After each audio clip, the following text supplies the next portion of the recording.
In recent days, the discoveries about DNA in the cell, it has formed a very complex picture. So complex that it has led you to posit that the only place it could come from is from an intelligent designer. Talk a little bit about that and what you're finding in DNA. Well, as we talked about in our last program, DNA encodes digital information. It's a form of digital nanotechnology. And the information in the DNA directs the construction of the proteins and protein machines that are necessary for the cell to stay alive. And this, I think, has reframed the ancient question about design, because in the 19th century, with Darwin's theory, it was thought that he had explained away all evidence of design. And now we have a striking appearance of design that has no, at this point, naturalistic explanation. And I think there's also a positive reason to think that it was designed by an intelligence. But it's interesting, I think, for our purposes, at this point, just to acknowledge that this is a huge mystery. I call it the DNA enigma. Richard Dawkins, who denies that there's any evidence of design, nonetheless has to acknowledge that DNA is full of digital code. He says that the machine code of the genes is uncannily computer-like. Bill Gates goes on to say that DNA is like a software program, only much more complex than any we've ever created. So what we're dealing with inside the cell is information, and that raises a really profound mystery, because we know we need information to build all the important components of the cell. So if you want to explain the origin of the first cell, the origin of life, you have to account for the origin of information. And there's a German scientist named Bernd Olaf Kuppers who acknowledged this connection early on. He said that the question of the origin of life is basically equivalent to the question of the origin of biological information. And that makes sense too, because I used to ask my students a question: if you want to give your computer a new function, what do you have to give it? And they would know right away. You got to give it code, information, software.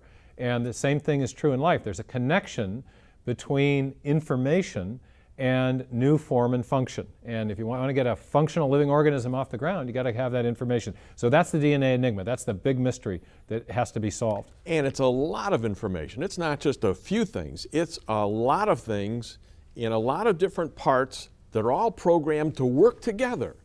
It's very complex. It's lines and lines of code. I mean, in the human genome, you've got 3 billion characters. In lower animals, somewhat less, but it's an amazing amount of information in every living organism.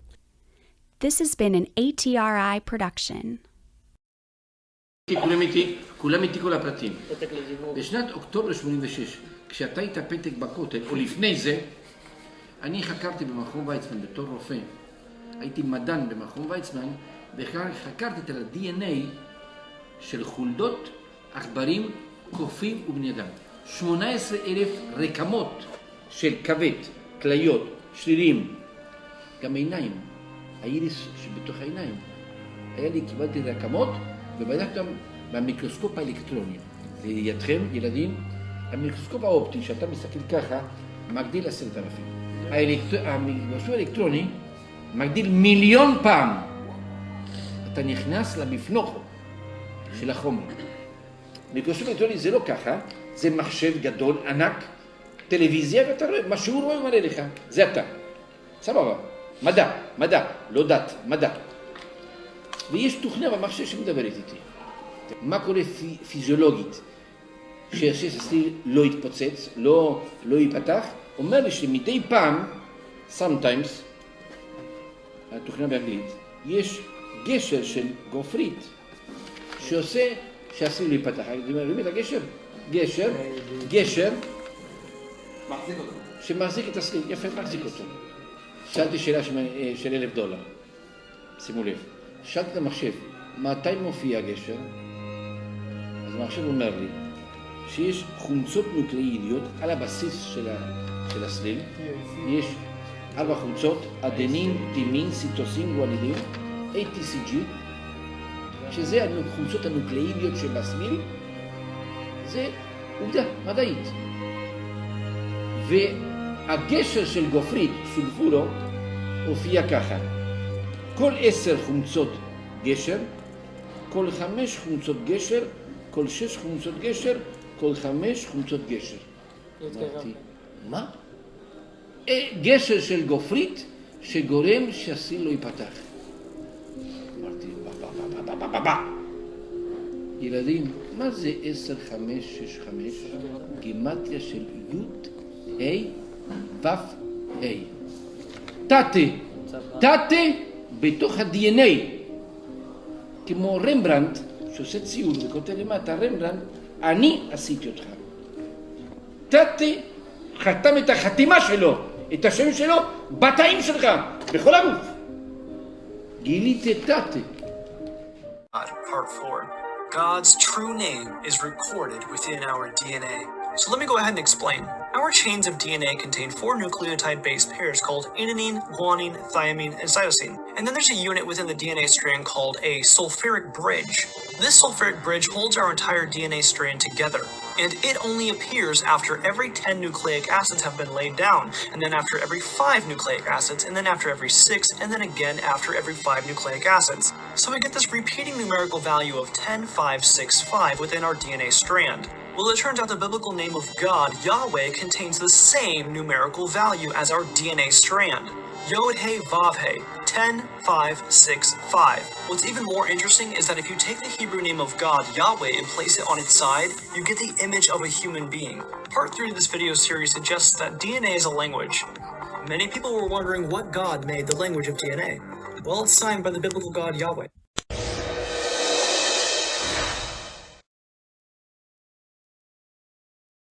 Why? You were not a believer early in your life. Why? It was the way I was raised. I was raised in this remarkable environment by a drama professor father and a playwright mother, surrounded by theater, music, the arts. They were doing the 60s thing, except it wasn't quite the 60s yet. And I was exposed to all kinds of fascinating ways to learn about life and the world and ideas. But faith was not really on the list of things that were talked about. It wasn't that faith was put down or considered inappropriate for other people. It just didn't sort of enter the conversation in my childhood. Did it exist in your mind as a question? Oh, I had glimmers of something, some longing outside of myself, some sense that maybe there was a God up there that I might be able to reach out to. What brought you as an adult then to faith? Well, first, as an adult, I walked very far away from faith. I went from being sort of vaguely interested, but not really, to becoming an atheist. As a scientist studying physical chemistry, quantum mechanics, I became convinced that everything about the universe could be described by equations. So what changed that for you? Well, I changed my life plan from physical science to medicine. And when I went to medical school, the ideas about death and dying, which had been rather hypothetical, became very real. You can't be in that environment, sitting at the bedside of people who are facing the end of their lives, without having it affect you. Did you set out to find God, or to find that there was no God? I set out to prove that my atheist position was correct. I set out to try to find out what really were the rigorous arguments that I assumed were there that would rule out any possibility of God for a thinking person. You must have found many of them. I found some. Many of them were ones I had cooked up in my own mind. But the harder I looked at them, the flimsier they were. All of us human beings have a sense that there is such a thing as right and there's such a thing as wrong. What a curious thing. Where does that come from? If you were looking for evidence of a God who cares about human beings, not just a God who started the universe in motion and then wandered off somewhere else, wouldn't this be an interesting place to find him? Basically as something written within our hearts, universally in humankind, making us different from other species, and calling us to be good and holy, pointing us as a signpost, if you will, towards something outside ourselves that is much more good and much more holy than we can imagine. Did you have at some point a born-again experience? When people talked to me about born again, I didn't know what they were really referring to when I was growing up. But yes, I did have a moment where I became a believer. I had struggled for 2 years with this debate within myself, gradually coming to the conclusion that belief in God was the most plausible of the choices, but that it couldn't be proved. And after many months of struggling with whether to make that leap, on a beautiful fall day, hiking in the Northwest with my mind a little more clear than usual because there were not the usual distractions. I felt I could no longer resist, and I became a believer that day in the sunshine and the shadow of the Cascade Mountains. Well, welcome to Beyond Belief. I'm George Norrie, and before I introduce our special guest for this program, special thanks to all of you who continue to watch and support us on BeyondBelief.com. It is one of the world's fastest growing internet-based television programs, and it only has happened because of you. Our special guest, Gregg Braden, who is an author, scientist, researcher, explorer, and an expert, of course, in human origin. One of his latest works, The God Code. There's something very special about that. Gregg, welcome back to Beyond George, Belief. it's an honor to be here, and I'm really excited to talk about this material. I love you. I've always loved your work. I mean, it's just thought-provoking. How did this all start for you? Let's go back to the beginning. You want to go back Gregg to the Braden. beginning? We're filming in Denver, Colorado, and it began right here in Denver, Colorado, or in the Rocky Mountain area. I was, a lot of our viewers don't know this, behind the scenes, I worked in the defense industry during the last years of the Cold War, a very frightening time. And indeed, in the history of our world, when the two superpowers at the time did the unthinkable and actually created, they spent the energy, the manpower, the resources, the technology to create the weapons to microwave the Earth many times over in the event that nuclear war ever occurred.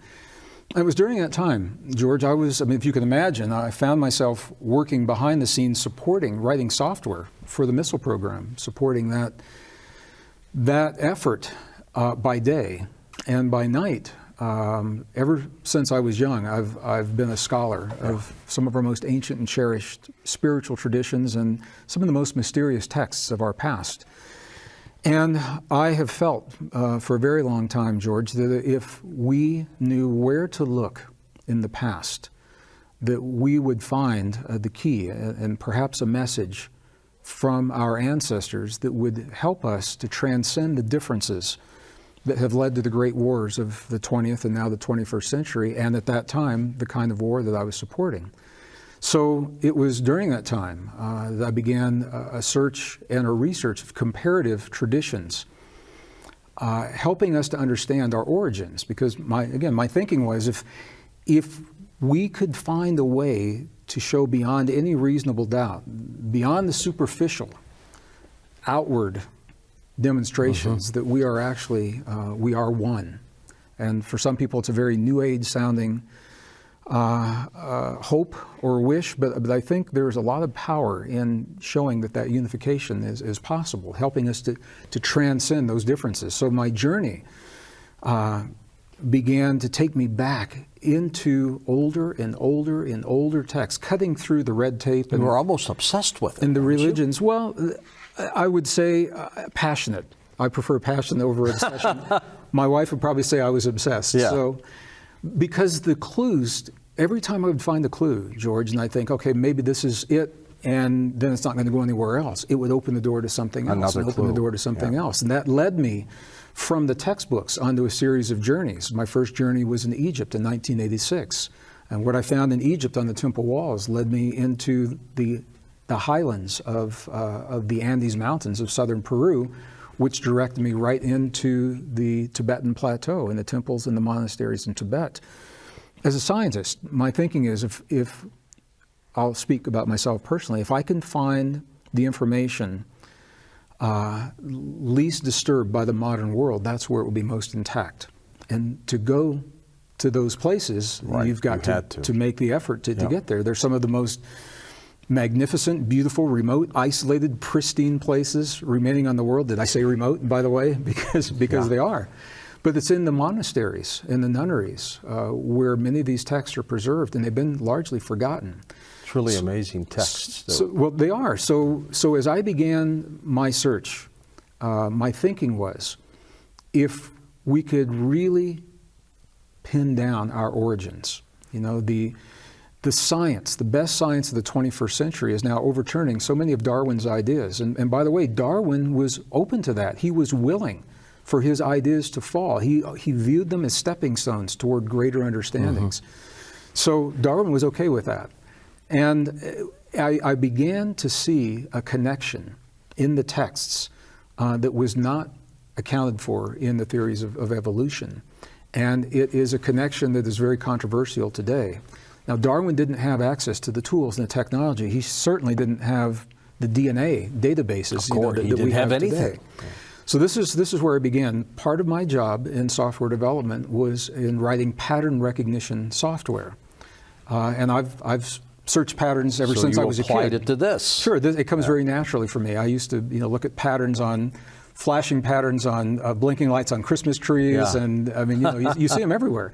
So I thought, if there are patterns in nature, and we are nature, they should show up in our DNA.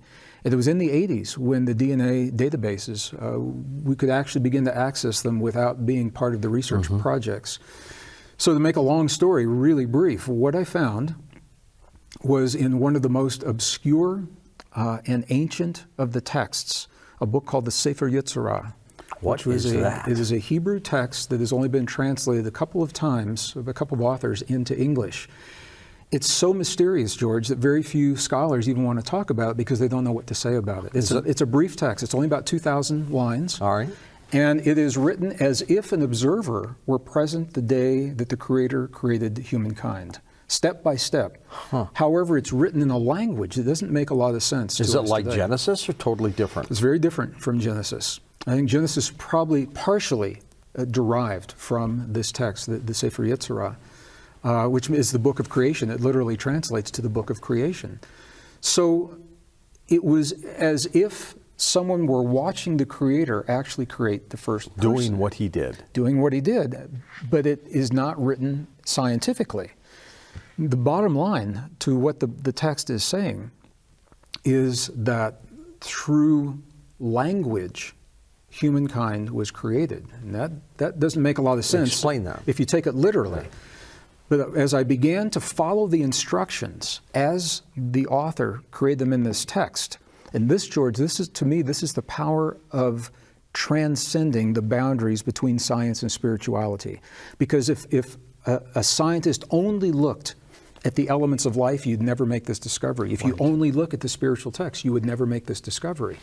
But it's by blending the two together and allowing them to tell the story. So we today in modern science, we talk about life as the result of elements, and we describe elements through word and through number. So we have the periodic table, for example. Hydrogen, nitrogen, oxygen, carbon makes up the DNA of our bodies. Those are the words. And for every one of those words, there are a lot of numbers that may be applied. There are 17 different numeric parameters that go with each of those. So put that aside. When you go back into the ancient text and the Sefer Yetzirah specifically, they did exactly the same thing. They talked about the power of the letters of very specific alphabets. Now, it doesn't make a lot of sense to modern scholars until we begin to understand that every ancient alphabet, bar none, that I have found so far, has always from day one with each letter had a number, a mysterious number associated with the letters. We don't know where the numbers came from. They never change. Code? It's a unique numeric code. The study of that code is called gematria, and it was actually formalized. The laws, 32 laws of gematria, were formed in the 2nd century. They were formalized in the 2nd century. And the only way gematria works is you cannot deviate from these laws. There are specific laws that apply to the numbers. So our ancestors were also talking about life using words and numbers. So they had the letters of the alphabets and this mysterious number. We're using the periodic table. We've got a whole bunch of numbers. Right. My job was to find out which of those numbers equates to the numbers in the ancient alphabets. And if I could do that, my thinking was, it would be possible to look at human DNA, carbon, oxygen, hydrogen, nitrogen, and different combinations of that, and substitute the ancient letters for the numbers based upon this correlation. This, in retrospect, it was simple, but not knowing that it took years. Right. It took me 12 years. And did you break it? To find what we now know is that the atomic mass of the elements, the numbers of the atomic mass, are the numbers that equate to the mysterious letters in the ancient alphabets. What that means is when you look at human DNA, or the DNA of any life, it is made of hydrogen, nitrogen, oxygen, carbon, and using gematria, the numbers that equate to those become 1, 5, 6, and 3. 3 is with the carbon. And when you then take a table, one of the ancient tables, and you're able to correlate those numbers with the letters, what we find, George, is that the human DNA is our genome is built in layers. And at the top layer, it's like every book has an introduction. The introduction in every cell of every form of life, carbon-based DNA, the introduction is the same. And the first translation literally reads, literal, God eternal within the body. God eternal within the body. And God that is depicted in the DNA is actually spelled the way that the name of God was spelled in the ancient text before it was removed 6,800 times. In the Torah, for example, the sacred name of God is believed to be so sacred it cannot be written in its entirety. Why put it in a code? You know, this was, so first as a scientist, what I have to say is this. People say, why is the code there? Yeah. And I say, I don't know. All I know is that when I followed the instructions in a 3,000-year-old text and I applied it to the periodic table, this is what we have. Yeah. Next question, is it a coincidence? So there are no coincidences. I had a statistician run the numbers for me, and the odds of this happening by chance are 1 to 234,256. Yeah. 234,256 to 1, or the or 0.00041%. Right. Those are the odds that it's just random. Just random.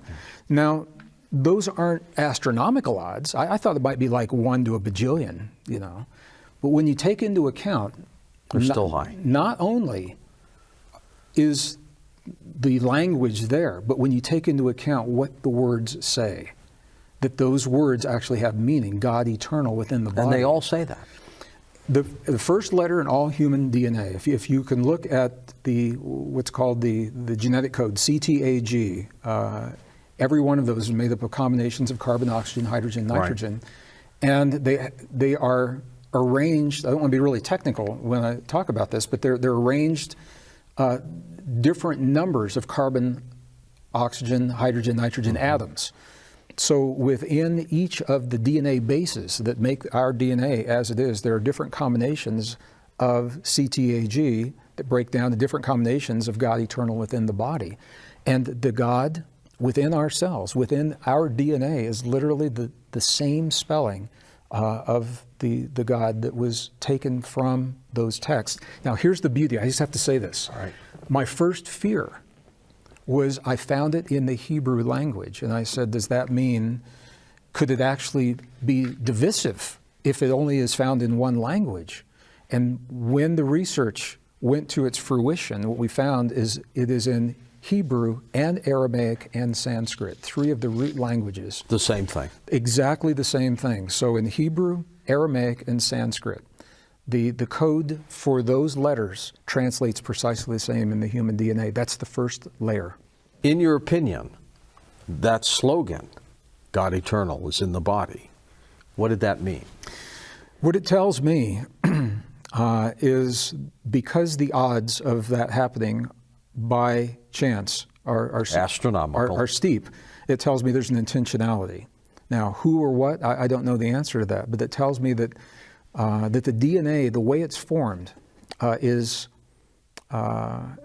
intentional. And then I began to think, in our modern world, we're creators, we're artists. Whenever we create something that we're proud of, when we're finished, what's the last thing we do when we finish it, George? You tell me, what is the last thing we do with something? We finish a painting, and what's the last thing we do when we finish that painting? You sign it. We put our name on it. If there's an intentionality underlying life itself and human life specifically, it would make tremendous sense to me that who or whatever is responsible would somehow have left a sign. Is it God's signature? I believe that however we define that, whatever we believe that creator is. My next question is, why not put it into a text or into a temple wall? And then my thinking was, Why place that signature into something that can crumble over a few thousand years, like a temple wall, or into the pages of a book that can be destroyed? Why not put it in the creation itself? And as long as the creation exists, the message exists as well. There is a message in our DNA. It exists. It's been revealed, it's been read, it's been translated, and by following the instructions left to us in some of our most ancient and cherished traditions, we can now literally read the code of life as the letters of ancient alphabets. And when we do so, our genetic code becomes words, and the words become sentences. Although you may have always sensed that we're here on purpose, and that whoever, whatever is responsible for our being here may have left something hidden for us deep in the mystery of our lives long ago, you may be surprised at just how powerfully you're affected by the clarity of the message you're about to hear, the message that lives in every cell of your body.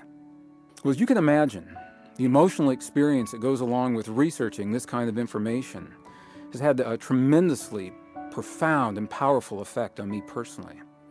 I've always believed that we are here on purpose, that we're an intentional species, that we're a product of an intentional creation that began long ago. And while I confess I've never fully understood the how or the why of our existence, I am convinced beyond any reasonable doubt. When I see the complexity of life and the complexity of the DNA in our bodies, I know that we're here by design. Now, the precise details of how this is done, I've described in the book, The God Code. That's beyond the scope of everything that we're going to do here today. What I'd like for you to know is those details are available. We're going to do this at a very high level. We're going to do it very simply. All we're doing is now matching the numbers that we've converted the elements of life into to the letters of the ancient alphabets. And when we do that, the modern element hydrogen becomes the Hebrew letter Yud, or Y.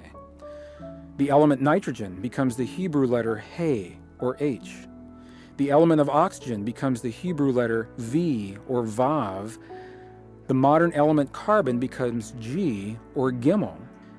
All we've done is we've treated the modern elements as we would with gematria, and we've treated the ancient letters as we would with science. We're giving both ways of knowing the same consideration. When we do that, we can now apply these letters to the bases of our DNA, and here's what happens. Here's what happens. Every place we see a hydrogen, it becomes a Y. Every place we see a nitrogen, it becomes an H. Every place we see an oxygen, it becomes a V. Every place we see a carbon, it becomes a G. And this is for the first layer, the first level of the message in our cells. So we're converting the elements into numbers. We're converting the numbers into letters. And when we do that, the strand of DNA literally becomes different combinations of those letters for the first layer in the cells of our bodies. Different combinations of the letters YHVG. YHVG. What does it mean? What does it mean? Well, the first layer, and this is the key, the first layer to the introduction in the cells of our bodies literally translates into only two words, two very powerful, very potent words, YHVG. YH literally translates into English, and you already know this because we spoke about it, it's the ancient name of God, or the word eternal. YH, Yah, translates to the word God, eternal. VG or VG, GV in the Hebrew traditions, translates literally into the words within the body. Within the body. When you put these together, what we find is that the first layer of the message in the cells of all life, the first layer of the message in the cells of your body literally translates into the English words, God eternal within the body. God eternal within the body. It doesn't say who God is or where God has come from or how the message even got there. It simply says that whatever you consider to be that force, the creative force that seeded an entire universe and our world and our bodies, that force resides within you, within every cell of your body. When we're looking at the DNA bases, they are literally different combinations of these words. God eternal within the body. God eternal within the body. Whether we're speaking about an amoeba or a blade of grass or the complexity of a human body, we are literally made of different combinations. If you translate the chemical codes into the alphabets, different combinations of God eternal within the body. The odds of randomly forming this kind of information, a meaningful four-letter word from the alphabets, the Hebrew language, is about 0.00042%, or about 1 in 234,256. I asked myself this question because we all know if you take enough letters, different combinations from a phone book or War and Peace or the Da Vinci Code, the book of your choice, eventually you're going to get letters that fall together and mean something. So what are the chances that this is a fluke? What are the chances that these letters just happen to be, the four elements of life just happen to be exactly the numbers that link to the four letters in the Hebrew alphabet that just happen to say exactly God eternal within the body? The odds of that happening are about 1 in 234,256. I spoke with some statistician friends of mine, and I asked them, I said, what do those numbers mean? What does that number mean? Because I thought maybe the odds would be, 1 in a bajillion, or something like that. And they said, well, Gregg, you have to consider this is a very, very short message. It's only 2 words, God eternal within the body. As we go deeper into the code and the sentences become longer, those odds will increase astronomically. They said, what's important about this? Those aren't bad odds, 1 in 234,256, but they take on even greater significance when we consider, number one, that it's these and only these 4 letters of the Hebrew language that correspond to the only 4 elements that create the DNA through that mathematic link, number one. And number two, it's not that we just made a couple of words. When you put the words together, there's a context. It means something, so that the message itself. Now, we began this project with the Hebrew language because it lends itself to this process through Kabbalah and through the gematria that's been so well preserved. When we researched and applied these same principles, what we found is that this works in other languages as well. It definitely works in ancient Arabic as well. It looks like it works in Sanskrit as well. So what we're finding is that in the languages that cement the spiritual traditions for well over half the world's population, the message reads precisely the same no matter what language you translate it into within these ancient languages. These root or core languages is what they're called. So now when we look at our cells, rather than seeing the sticky, gooey protoplasmic stuff that somehow magically creates life, what we're looking at is a library. And within that library, those 46 chromosomes we can actually think of now as books. And the long strands of DNA that make up each chapter in each book, we know, are made of the shorter strands that we call genes, that are the paragraphs and the sentences. And the highest level, the very first, the introductory level, the message from the first day of our existence, reads the same for all of those cells. It literally says, God eternal within the body. God eternal within the body.